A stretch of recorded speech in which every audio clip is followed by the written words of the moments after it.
Ladies and gentlemen, welcome back to another episode of Couple of Nukes. As always, I'm your host, Mr. Whiskey, and today we'll be tackling a subject that we've covered quite a bit on the show, though you can never talk about it too much, which is suicide prevention and awareness. Specifically, this episode is part of an agenda to have suicide be stopped by 2035. We're going to get into what that year means and why in a little bit here. We've got two guests today, so we've got two people today working together with me on this, which is great to see. It highlights one of the things we need to do, which is work with one another in suicide prevention and awareness. It is a group effort as much as it is on those one-to-one connections. And so, first, Ms. Deborah, if you could introduce yourself for us. Well, thank you, Mr. Whiskey. Very happy to be here. And yes, we have approached suicide from a pure prevention perspective. I personally wrote my autobiography or memoirs, if you will, as documentation of what I survived and why I struggled so much with suicide ideation. And when I finally got healing from EMDR therapy, I thought to myself, people always say if I knew then what I know now, I would have done things so differently. And that is what I wanted to give to the upcoming generation. I wanted to give them a framework that they could understand the bigger picture of life and have a way to make good decisions and have a way to assess where they are in the bigger picture. So that one thing that occurs that seems looming over them that is so awful, they can't feel that they can go on, doesn't have to be so big if they put it within this framework. So we recommend that our program be provided to people starting at age 8 at the youngest and before puberty. So 12, 13, 14, wherever that lands for certain people. Because puberty is when everything starts to get mixed up and people start to have the most trouble with uh, just thoughts and emotions because they become so overwhelmed quite often. For sure, and I have some commentary on that, but I will wait until Mr. Brian. Would you please introduce yourself as well? Sure, I'm Brian Wardale. I'm 47 years old, 5'9", and a great dancer and a lot of fun to be with. Yeah, I met Deborah in 2020, January of 2020, and it was after my suicide attempt in December of 2019. Yeah, I tried jumping and got pretty injured. But I survived, and I've come to realize what a wonderful blessing that is. So, what I want to do in collaboration with Deborah is to help use my experience as a survivor, as somebody who wrestled with depression and anxiety all my life, uh, help other people uh, to not make the same choices that I made. Right. So I want to start with Ms. Deborah. You mentioned the puberty age range, and I do want to get into that because I did guest on another podcast, the uh, Catholic Men's Life Coach Show. And I remember I was speaking and guesting about specifically suicide in children and how to address that and talk with them as a father and how to incorporate faith into that conversation. And when I was researching for it, what I found was pretty startling, which was the fact that the amount of suicides in children, which for suicide statistics is from around 10 years old to 25, because they say around 25 is when the brain finally stops developing in that kind of puberty and young adult age. So those are considered children.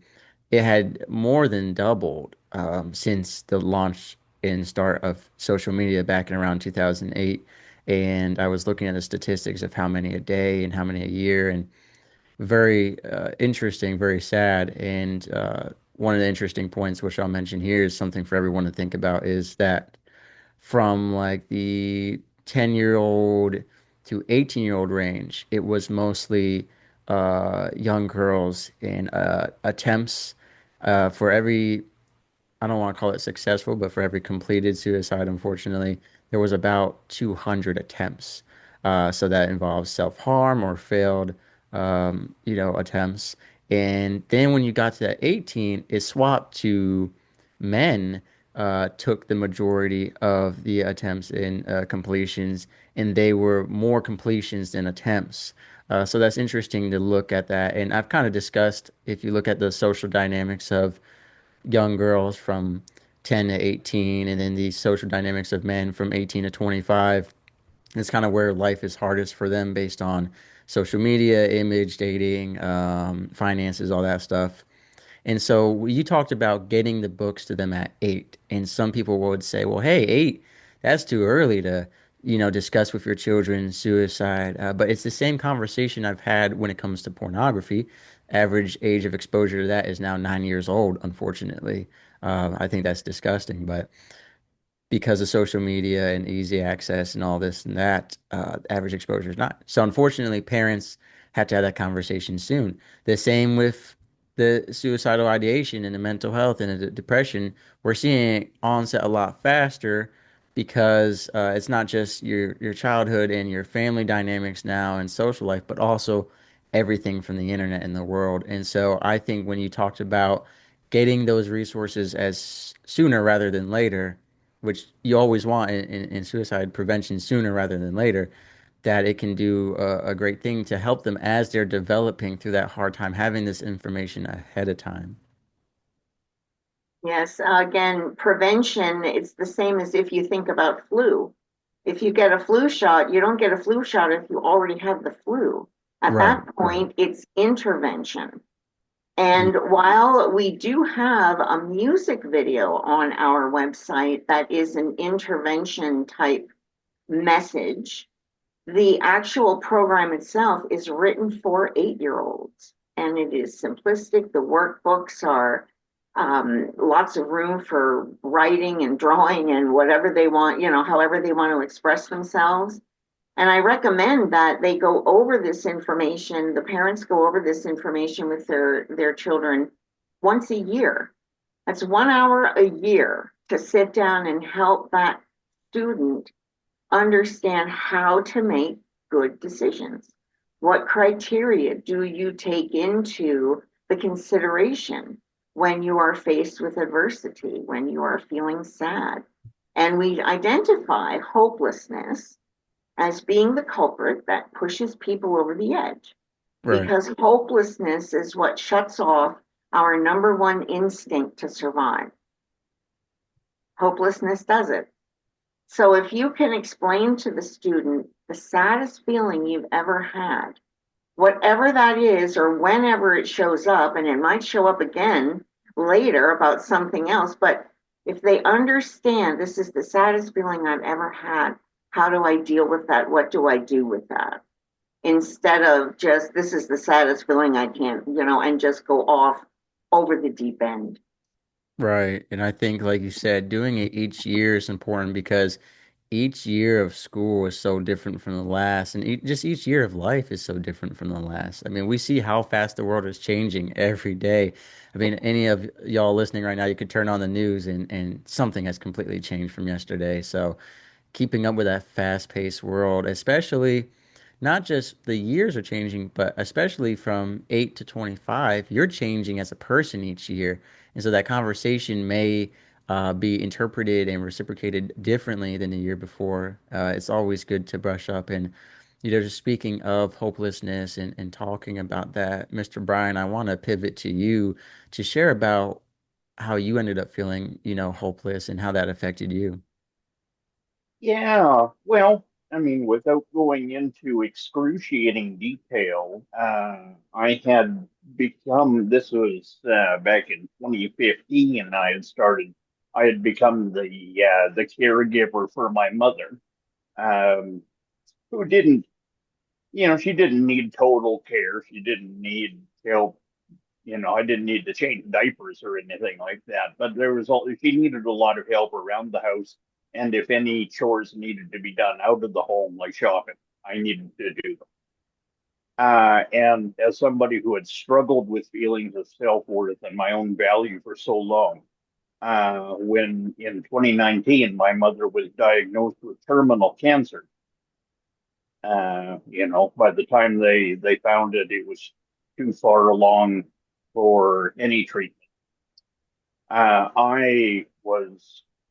was obviously very close to my mother, um, but also that newfound sense of purpose had been torn away from me.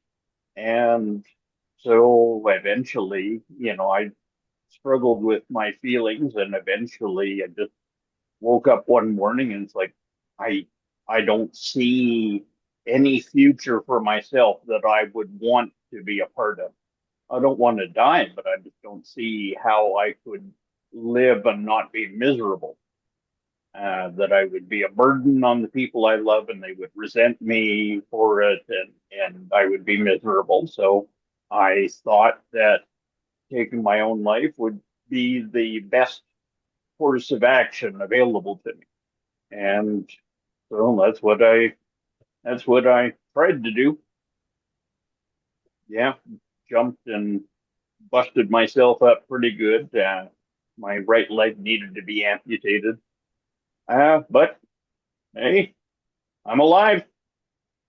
Right. And so one thing I want to focus on there, if I'm understanding correctly, was that you had kind of put all of your identity and purpose into being a son and a caregiver for your mother. That, yeah, you summed that up perfectly. Uh, that that feeling of never belonging, never fitting in, not knowing where my value lies. I thought I had found it, and it did kind of take over my identity. Yes. Yeah, the reason I was able to kind of identify that so quickly is because it's very common to a lot of the military dynamics we've talked about transitioning to civilian life. For those, we've had a lot of military members discuss about being a Marine had been their identity and purpose. They weren't outside of that. Who were they?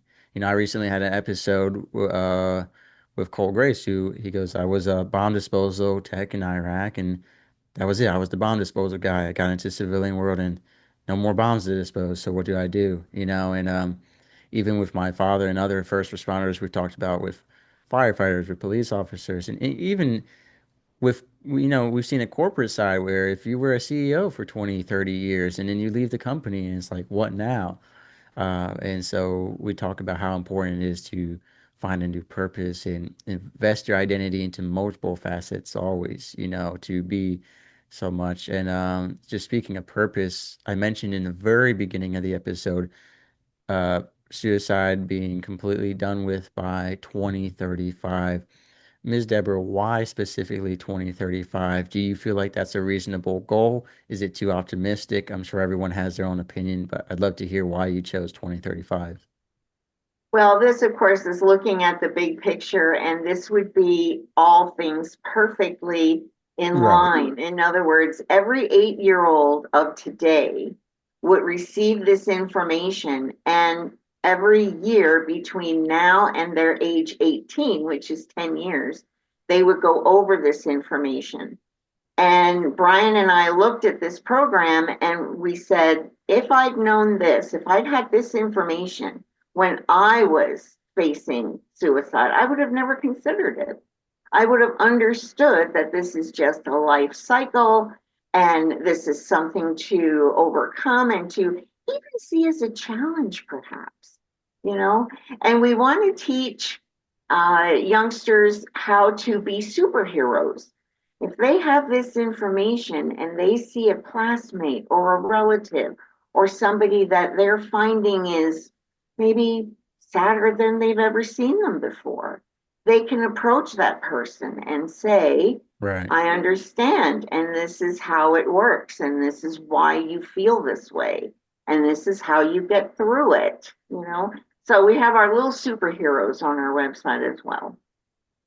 Right. And one of the acronyms I remember learning in the military was ACT, ask, care, treat. Yes. And we talked about always ask because and one thing I'll say, not just the shipmates, the classmates, the coworkers, the family members that look more sad, but some of the most suicidal people I've met have been the most successful, happy, seemingly people I've met, and I would have never known if they hadn't said something first. So it's so important to always ask and to, as we discussed in other episodes, ask and give that space and time to receive the full answer, to go deeper, not just get the surface level, it's fine or it's nothing, or, maybe some other time, dig a little deeper respectfully.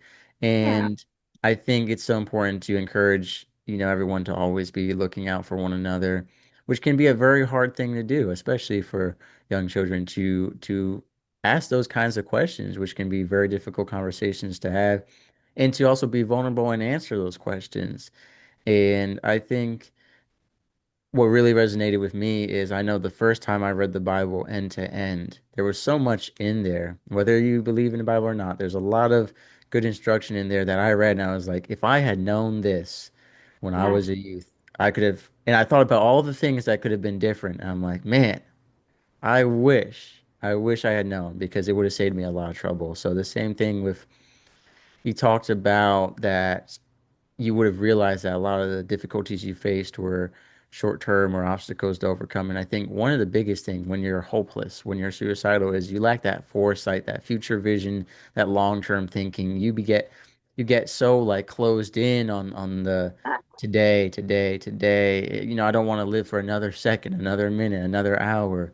I totally get that. And I want to pivot, Mr. Bryan, because your story is truly remarkable because a lot of people in your situation would have been felt even worse off losing, a limb like that and being restricted in their lifestyle now. Most people find that hopeless, kind of a hopeless situation, even when they already weren't depressed. So how did you go from bad to seemingly worse and come out better?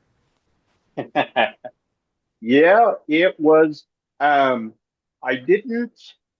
I wasn't happy that I'd survived right away. I think it was. I also lost a lot of blood um, from my injuries as well, so I was very weak for a lot of times. And as Deborah reminded me when I talked to her, I told her that I had died twice on the operating table. Wow. I had to restart my heart. Um, but yeah, I, yeah. So I was going to say I'd been in intensive care for like 5 days before they were able to transfer me out before I was strong enough. But I think it was the second day I was in. I was visited by a psychiatrist who talked to me and asked me questions and da da da. I guess I had um, things I had said suggested that um, my injuries were self-inflicted to the doctors and hospital staff. And she asked me after, at the end of our conversation, asked me, "Are you happy that you survived?" And I said yes, but I was only saying that because I knew that's what she wanted to hear. Right. I didn't really feel that way. I wasn't angry that I had survived at that time, but I was pretty ambivalent of two minds about that. Um, so it was a few days after they had moved me into the trauma ward, and I had I had friends and family, my two older brothers with whom I had never ever been close, were very different people. They came and visited me, and they showed me such um, unconditional love without the trace of judgment, and I really didn't expect that. I thought for sure they'd think I was jealous or weak or stupid or whatever. Um, that and my friends coming and visiting me and telling me about times that I had made a difference in their lives that I didn't even realize were that significant. That was part of my problem too, was, didn't think that I was really that important in anybody's life. Um, so yeah, all together that and a lot of times thinking, lying in the hospital with three broken limbs. And Right. I had a lot of time and a hard time sleeping because of all the noise and light, people bustling around. Had a lot of time to think and realize, oh man, my brain had me turned the complete wrong way around. You know, I didn't want to live before. Now I really want to Yeah, it's a very humbling and chilling story because you think about all the people who did exactly what you did and aren't here with us today. That I of all people was spared. I think it's a very humbling thing to look at, and that the idea of second chances like that. It's you look at the percentage of live. of I surviving feel that. very blessed. Yeah, it's a chilling story for sure, and I think I really have respect for you, continue to live because there are people who would have thrown that second chance away just like the first time. So for you to be out here trying to prevent people from doing that, I really respect that. And so I want to get into what you're doing nowadays, and that starts with going back to how you and Miss Deborah met, and because y'all are working together now. So how did that meeting happen? My best friend at the time knew that I was working with suicide prevention, and I was volunteering with some of the local halfway houses for students and youngsters at risk. And she called and told me about Brian being in the hospital because she was very good friends with Brian's mother Mm, and had been for years and years. And when I heard about that, of course, what was amazing is I had just finished my book and it was published in February, or pardon me, it was released in February of 2019. And so I was getting more and more serious about my program. I had already written the program, but I hadn't begun yet to distribute it or to offer it because I thought, this program really needs to be offered by a male female team. Like, you have to have the Cheech and Chong, right? You got to have the right, balance, right? And so I thought, where am I going to find a man who, number one, would be willing to do this with me?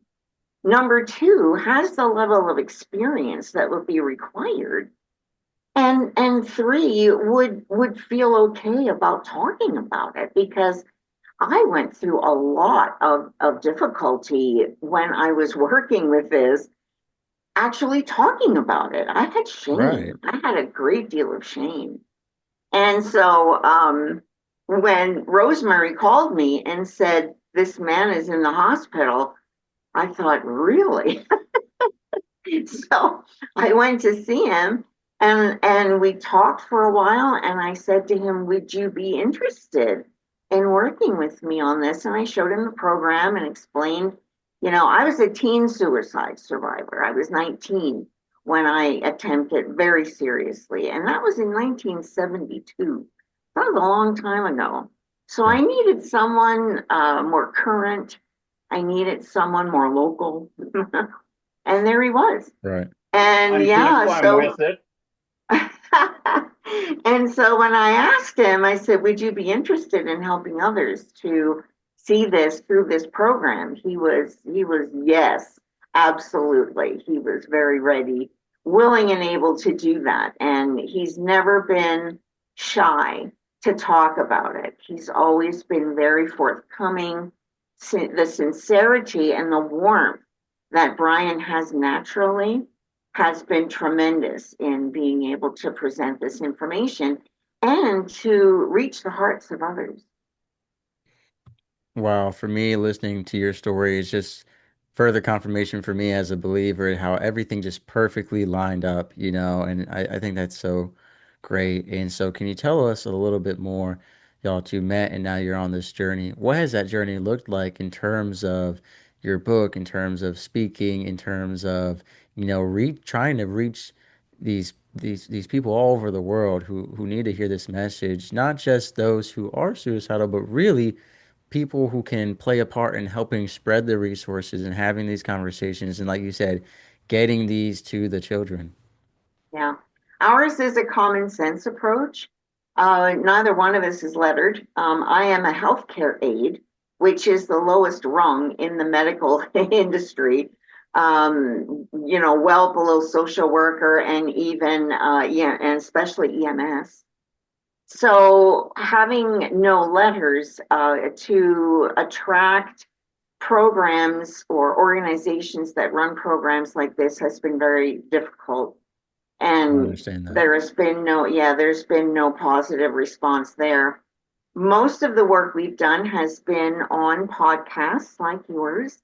We have had our own webinars where we presented the program over a period of days in a row and gone through all five of these stages. Our program is called Five Stages of Intellectual Development to keep it separate from emotional and spiritual and physical development in itself. Now, of course, the emotions have to be addressed because that's what moves us and pushes, especially if you're experiencing hopelessness. But ideally, what we want to do is train the brain to make good decisions and how to assess a situation. And this gives the framework to do that. So I've also been reaching out to a number of different opportunities, including, believe it or not, um, Netflix. Have been talking to producers and executives there, and they have expressed some interest in the subject matter as it has become more and more popular in mainstream media, meaning movies and series and things of that nature. So, yeah. So we continue to go, we continue to offer, even at one person at a time. If we're talking to one person at a time, then we have helped someone and we've done what we want to do. We've fulfilled our purpose. I can relate a lot to the lack of degrees or doctorates, because I was recently declined a speaking opportunity at a suicide prevention conference, and there was no reason why. But compared to the other speakers and the fact that they specifically asked me for some clinical licenses or certificates, but I think this is a very lived subject. I was 16 or 17 when I attempted, and so I've been through it. I've stopped suicides both verbally and uh, by physical force while serving in the military. I knew people who took their lives. I served with people who were grieving and suffering from the people who took their lives, who were best friends and served alongside with them.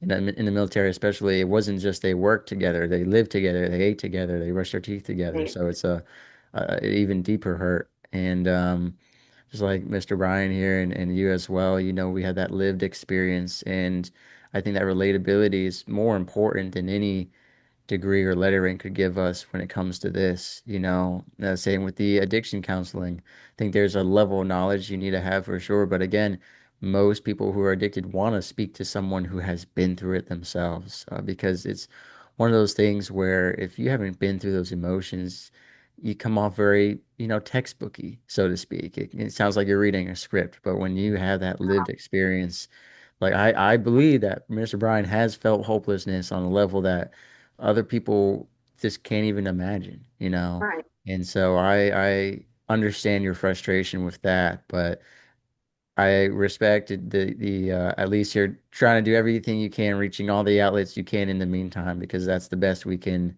do. And so, Mr. Bryan, how has your experience with this been as well? Well, it has been uh, a lot of ups and downs. Now, I mean, doing actually doing this, trying to spreading the word is great, but there has been a lot of very sharp learning curves and a Right. number of disappointments because with our website, yeah, I mean we had the original website and the original URL. Let's render suicide extinct. Well, in Canada, you cannot use the word suicide in marketing at all. You can't even Mm, say anti-suicide in marketing. wow. So we came up with survivors of hopelessness. We originally made a video using Zoom, and we thought, not bad for a couple of amateurs. And we wanted to go to a marketing agency to send it out, and they were like, "Oh no, oh no, no, no, no." Right. It was such a mud show production. They're like, no. Uh, then we ended up doing like multiple videos with a production company. But I mean, they only seemed to be marginally more experienced and more aware of what this should look like than we were. The first time they sent a cameraman, a videographer to record us, and I mean, it was terrible because Deborah and I, we really, for an hour video, we need to be produced. We need to be directed. We didn't have any of that. We finally got a good video in the can, but boy, we went through a learning experience, and it was very much like our 5 stages of intellectual development. We thought, oh yeah, it can't be that hard. We got this figured out, and when we thought, oh yeah, that's fine. Right. That'll be good. People like the minimal, the minimalist approach and the authenticity, and oh no no. Uh, so yeah, I mean we were like teenagers going through that phase of yeah, I got it figured out. I know that much. That's all there is, right? Right. Yeah. I Well, I get that's that. that's where we were. And talking with people, trying to either partner with people or otherwise we're talking to people to help spread the word. And at first they seem interested and we think, ooh, this is really good. And then all of a sudden they just either ghost us or they say no or they totally change their tune and uh, so yeah, like I say, a lot of ups and downs. Yeah, for sure. No, I We totally get that. finally, sorry, I was we just saying I can relate to it because it's the same thing with anyone who starts a podcast or writing a book. You're like, can't be that hard. And then you find out there's a lot of learning curves, like you said. But to quote Chris Krimitsos, who wrote the book Start Ugly, about just start your podcast and figure out the rest along the way, basically. I think that that is kind of one of the best things you can do. I mean, if you have the time to research ahead of time and set everything up, perfect. But if not, and you're ready to get going, get going. You'll figure everything else out along the way. But as long as you reach people, right? I mean, that's the biggest thing, reaching people, specifically the right people at the right time. And I can relate to the frustration of, when I post stuff on social media about addiction prevention and recovery or suicide prevention, that's not, in some places it's trending very minutely, but for the most part, people don't want to, see that stuff on social media. They want to look at hot girls or funny jokes or, just waste time. And they'll be on social media for 2, 3, 4 hours at a time, but as soon as something like my content comes, they just swipe away because they don't want to invest in, a lot, especially the younger and younger generations are getting shorter and shorter attention spans. But I think it is important, everything I make with the intention that it will reach the right person at the right time. And you never know when someone's going to find this. It could be even my old episodes. I said, you know what? 10 years from now, someone might find it who's famous, is like, this is great stuff, and spread it everywhere. And as yeah. long as the message was good, the aesthetics can be how they are. So I get that. Yeah, we finally came up with kind of a motto. Hindsight is 2020. So let our experience be your best teacher. Right. And that's basically where we're coming from. And rather than allowing it to be drowned in academic rhetoric, we have presented this in a very simplistic, straightforward manner. Like I said, it's common sense. It's not anything that you didn't already know. It's just been organized and outlined and framed so that it can be a tool for parents and students to communicate with each other about this subject in a more comfortable manner, more matter of fact. And what I always say about podcasting, about music, about any kind of story or testimony, you might be the person they need to connect with. Look, there are plenty of people who run a show just like mine. There's thousands of them. But how I present it, how Ms. Deborah presents it, how Mr. Brian presents it, it's all slightly different. We all have a similar story to some degree, right? But sometimes you just connect with a person better. And that's why even, and I don't want you to think about like, well, I didn't, you know, jump off and lose a limb and everything. It's not about this scale of the story. It's about the emotion behind it. And I was listening to Christian musicians talk yesterday on a podcast about even if your testimony isn't as big or as grand as some of these people's, because look, sometimes I think about it, like some of my favorite believers, their testimony is they were homeless, they were on drugs, they were drunk, they were in and out of jail, and then they gave their life to Christ. And sometimes I'm like, well, I didn't do all of that. But your story might be the one that they need to relate to. Just like, even if you're like, hey, I attempted, but I didn't really do too much, or I didn't follow all the way through, you still went through those emotions of wanting to hurt yourself, to end your life, of going through that experience. So, sometimes your testimony doesn't have to be a complete horror story or a completed story. It's just about that journey and that relatability. So I think it's so important that wherever you are and however you can, if you can share your story to help save a life, don't worry about all that, grand aesthetics. This is about saving lives. Right. Um, Yeah, I've never been shipwrecked twice, like Apostle Paul has. So right, I guess my story just it ain't worth listening to. right. I was Right. never beaten with rods and left for dead like he was Yeah. either.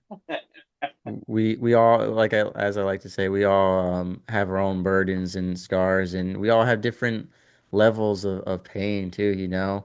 For some people, or as a man who I was on his podcast, and he was talking on his social media the other day, we all have different rock bottoms, and he wished that his rock bottom was not so far as it was, because if he had turned his life around sooner, it could have been a lot better. But all of us have our different limits and stories. And what I want to get into is we've talked about your website. We're going to have that in the description below for everyone to check out, which has your book, your courses, how to get in contact with y'all. And we've kind of gone over your stories in briefly, 30,000 foot overview, and what you're doing nowadays. So part of that is guesting on podcasts to spread the word, to share the message, and to get this out there. Before we finish here, what would be the main message you want to give away to everyone and that you want everyone to hear and kind of reflect on? Well, I've already said it. It's the hindsight being 2020 and let our experience be your best teacher. And this is a matter of fact, common sense approach. And it's just been packaged in a manner that will make the conversation easier between parents and the students. And it has to come from the parents. If the parents take this and share this with their child and review it every year, I'm telling you, they will never consider suicide because they will understand that bigger picture. And it just won't even be a thought. It Right. wouldn't even be a consideration. And then it would be extinct by 2035. That's right. When the Yeah. 8-year olds of today Graduate high school at 18, yeah, it would be extinct by then. That the whole generation would not even consider suicide. And of course, that's the big dream. That's the whole pie right there. So if we could just get a percentage of that pie, that'd be great. But that's the potential. Alrighty, and Mr. Brian, your message? Well, one of our other mottos is wait one more day. Amen And to that. that applies with suicide. That applies anytime that you have a big decision to make, anytime that you're feeling very strong emotions and those strong emotions are pushing you in one way or another. Um, I mean, we focus on the intellectual aspect, not to ignore feelings. Feelings are important. There's a lot of there's already a lot of focus on feelings and emotions Right. and what we want to talk about is using your brain to recognize feelings and how to sort of stop yourself from letting your feelings rule your decision. If I had waited one more day, um, I might have felt differently in an hour. Certainly after Yeah. a good night's sleep the next day. I mean, these maybe I wouldn't, but I didn't give myself that chance. If I had, things could have been very different. So wait one more day, and we're not trying to replace anything that's out there. We're trying to fill in where there's a gap. That early pure prevention. So much of what is called prevention is intervention, as Deborah said. We want that early peer prevention. We want to talk to the people, the children who may end up feeling very depressed and even suicidal. We want to talk to the ones who would never ever commit suicide because then they can be the superheroes that Deborah mentioned for others. They can recognize, boy, you're usually really outgoing and you've been really withdrawn lately. Let's talk about it. Yeah. No, I like the probably what I'll title this episode is prevention, not intervention. Obviously, it's never too late, right? Definitely do intervene and all that, but if we could prevent it beforehand. Same thing with addiction recovery. As much as I love addiction recovery, oh, one of the guests I had on my show, actually, the whole episode's theme was, what if we took everything from recovery that could be preventative and applied it first? What if we, did better at never using drugs or alcohol in that way to begin with? I think it's Mhm. the same thing with the suicidal ideation. And it doesn't have to be this big, weighty topic that you're dropping on an 8-year-old. Okay. It starts with the conversations about feelings, social interactions, right? You don't even have to use the word suicide. You don't have to talk about self-harm or share example stories. It starts with basic skills and communication. And I think one of the most important things too is our children sometimes are going to feel outcasted from the world, whether that's work, school, whatever it may be. But if your communication line as a parent is always open and they always can at least turn to you when they're feeling suicidal or depressed, at least you've given them that one lifeline that they can rely on. So it's so important as a parent to at least be that anchor for when everything else in the world goes sour. So I think it's so important to constantly be talking to our children. And again, address it. Don't sugarcoat it necessarily, but one day at a time, each year, maybe add on to it a little more as they get older and they can understand more. You get more into it, especially once they're teenagers and they're at an age where they can understand about that stuff. So I think this is so important, this prevention first, intervention second, right? Having that approach to it, spreading awareness. So again, I thank both of y'all for coming on the show today, taking time out of your day, to have these conversations with people like me to help spread awareness and to provide your resources. Again, filling in that gap.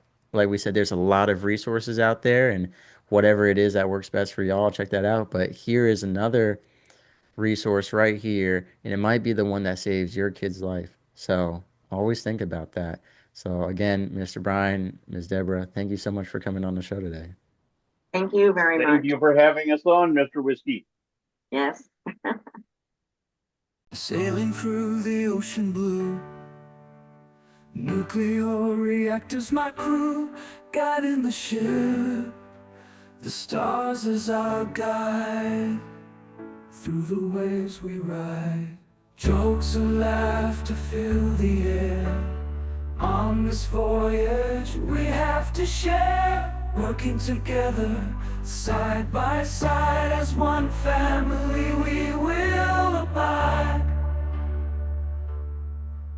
In the heart of the ship we reside, nuclear operators with pride, powering the vessel with every stride.